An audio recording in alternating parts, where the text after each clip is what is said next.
but Bree gave her points for trying. Storm turned back to Bree, their noses almost touching. "Who's the kid?" "Storm, this is Nikki. Nikki meets Storm Decker, Pete's son."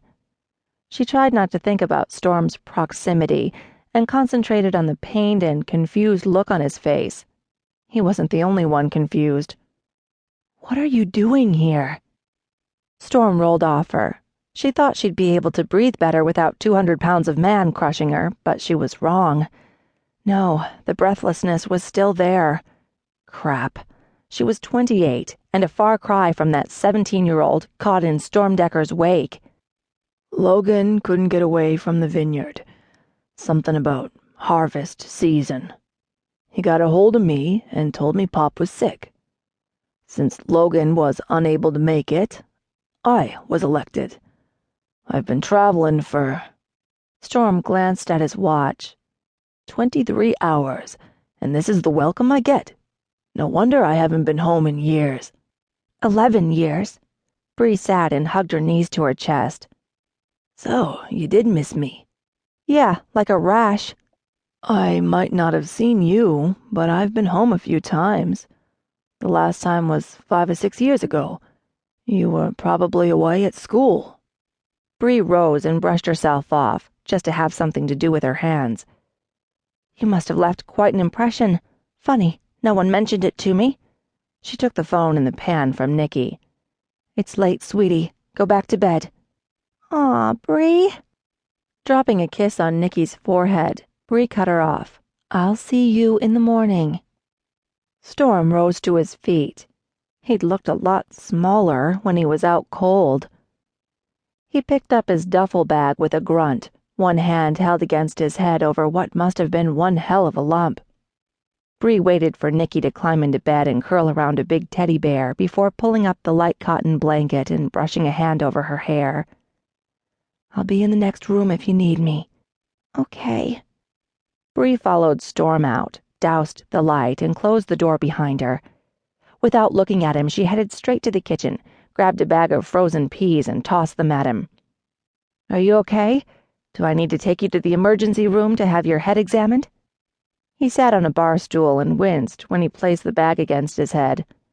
"I'm fine." She looked him over. His pupils were equally dilated. "Any nausea?" "Why, Breezy, if I didn't know any better, I'd think you cared." The side of his mouth quirked up. "I don't. I just don't want to be charged with murder. Now, answer the question." "No, I'm fine." His phone rang, sounding like a foghorn. Pulling it off his hip, he checked the caller. "I'm sorry, I have to take this." "Fine." Bree started out of the kitchen, but he wrapped his fingers around her wrist and held on. The tingle shot straight to her breasts. She didn't dare look down. "Storm Decker."